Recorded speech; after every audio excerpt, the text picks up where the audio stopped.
اللہ کی عزت ہے اس کے رسول کی اور عزت ہے مومنوں کی۔ عزت ہے اللہ کی بہت عزت ہے، اور جب ہم اللہ کی عزت کا تذکرہ کرتے ہیں، جب ہم اس کی عزت کے چرچے کرتے ہیں تو ہم ایک لفظ استعمال کرتے ہیں، اللہ اکبر۔ اللہ اکبر، اللہ اکبر کیا معنی؟ اللہ بڑا ہے، اللہ بہت بڑا ہے۔ اللہ اکبر کا مفہوم کیا ہے؟ اللہ اکبر کا مفہوم کیا ہے؟ اللہ اکبر کا مفہوم سمجھانے کے لیے آؤ آپ کو ایک بزرگ کے دروازے پر لے چلوں۔ آ کے اپنی اماں سے سوال کرتے ہیں وہ بزرگ کہ اماں یہ بتاؤ میرا رب کون ہے؟ اماں یہ بتاؤ میرا رب کون ہے؟ اماں جواب دیتی ہیں تیرا رب میں ہوں، میں تجھے کھلاتی ہوں پلاتی ہوں۔ رب کہتے ہیں پالنے والے کو، اس لیے تجھے میں پالتی ہوں، اس لیے تیرا رب میں ہوں۔ اماں سے کہتے ہیں اچھا میرا رب تو ہے۔ توجہ میری جانب رکھیے گا، میں بہت بڑی بات آپ کو بتانے چلا ہوں۔ اماں سے کہتے ہیں اماں یہ بتا پھر تیرا رب کون ہے؟ اماں یہ بتا تیرا رب کون ہے؟ اماں جواب دیتی ہیں میرا رب تیرا باپ آزر ہے، وہ کما کے لا کے مجھے دیتا ہے، میں بنا کے تجھے دیتی ہوں، اس لیے تیرا رب میں ہوں اور میرا رب تیرا باپ آزر ہے۔ اماں سے کہتے ہیں اماں یہ بتا پھر آزر کا رب کون ہے؟ اماں یہ بتا پھر آزر کا رب کون ہے؟ اماں جواب دیتی ہیں آزر کا رب نمرود ہے، وہی رب ہے ساری سلطنت کا۔ تیرا باپ آزر خاص آدمی ہے نمرود کی سلطنت کا، نمرود ہی پوری سلطنت کو پالتا ہے۔ اماں سے کہتے ہیں اماں یہ بتا پھر نمرود کا رب کون ہے؟ میں اس طرف نہیں جاتا۔ نمرودیوں نے مشورہ کیا کہ حضرت ابراہیم کو آگ میں جلا دیا جائے، حضرت ابراہیم خلیل اللہ کو آگ میں جلا دیا جائے۔ ایک بندے کو جلانے کے لیے میلا میل تک آگ جلا دی گئی، ایک بندے کو جلانے کے لیے، ایک بندے کو جلانے کے لیے آگ کے شعلوں کو آسمان سے باتیں کروا دی گئی، اور پھر یہ مشورے شروع ہو گئے، پھر یہ تذکرے شروع ہو گئے کہ کس انداز سے حضرت ابراہیم کو آگ میں ڈالا جائے کہ وہ آگ کے عین درمیان میں جا کر گرے۔ اکبر کا مفہوم بتانے چلا ہوں کہ حضرت ابراہیم کو کس انداز میں آگ میں ڈالا جائے کہ وہ آگ کے عین وسط میں جا کر گرے۔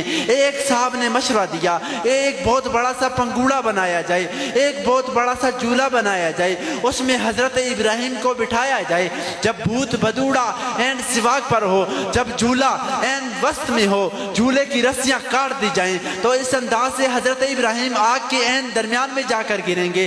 تو اس کی مشورے پر عمل کیا گیا، پھر ایسا ہی کیا گیا۔ حضرت ابراہیم کو جھولے پر بٹھایا گیا، حضرت ابراہیم کے کپڑے اتار دیے گئے، حضرت ابراہیم کا امامہ شریف اتار دیا گیا، حضرت ابراہیم کی آنکھوں میں آنسو آ گئے، پھر جھولا جھلا دیا گیا، جھولا جھلا دیا گیا، حضرت ابراہیم کی آنکھوں میں آنسو آ گئے، رو کے کہا مولا میں سب کچھ برداشت کر سکتا ہوں لیکن تیری توحید میں آ جائے ابراہیم کو برداشت نہیں۔ جھولا جھلایا گیا، جھولا جھلایا گیا، پہلا جھونکا آیا ہوا کا، السلام علیکم یا ابراہیم خلیل اللہ، السلام علیکم یا ابراہیم خلیل اللہ۔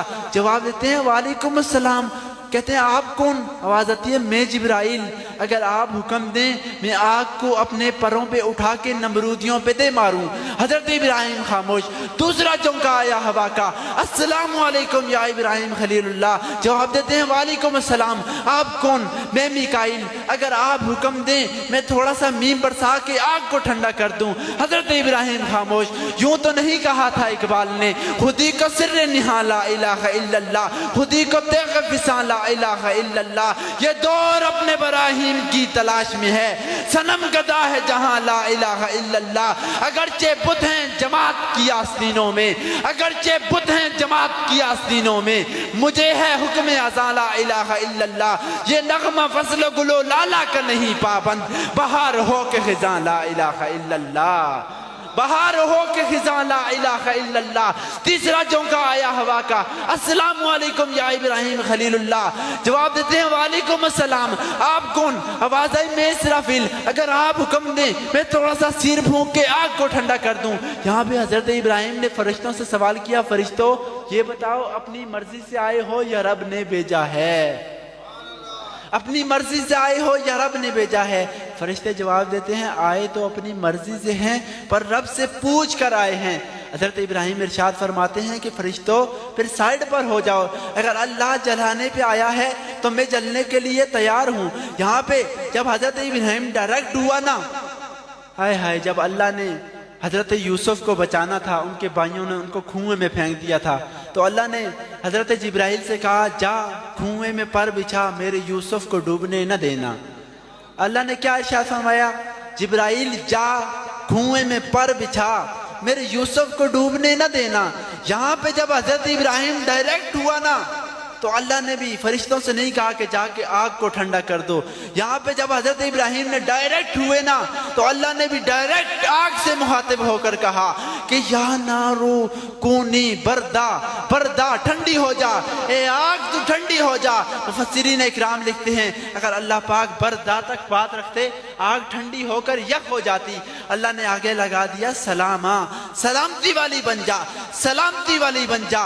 اکبر اسے کہتے ہیں، اکبر اسے کہتے ہیں جب ہر سے نظر ہٹا کر اس کی طرف دیکھا جائے تو وہ بھی ڈائریکٹ آیا جایا کرتا ہے۔ جب کسی سے مدد نہ مانگی جائے، اس سے مدد مانگی جائے، وہ بھی ڈائریکٹ مدد کو بھیجا کرتا ہے، وہ بھی ڈائریکٹ آیا جایا کرتا ہے۔ وحدت کے بھرے جام بناتا تو ہے، میرے بگڑے ہوئے کام بناتا تو ہے۔ وحدت کے بھرے جام بناتا تو ہے، میرے بگڑے ہوئے کام بناتا تو ہے۔ ہر صبح ازل ہے تیری حمد میں مصروف، ایک ذوق نظر عام دکھاتا تو ہے۔ حبشی ہو کوئی کرشی ادنا ہے یا اعلیٰ، ہر ایک کو تربت میں بٹھاتا تو ہے۔ اندھیروں کو سویروں میں سلاتا تو ہے، سویروں کو اندھیروں سے جگاتا تو ہے۔ ہر وقت کے فرعون کو تو ہی ہے ڈبوتا، ہر وقت کے فرعون کو تو ہی ہے ڈبوتا، ہر وقت کے موسیٰ کو بچاتا تو ہے، ہر وقت کے موسیٰ کو بچاتا تو ہے۔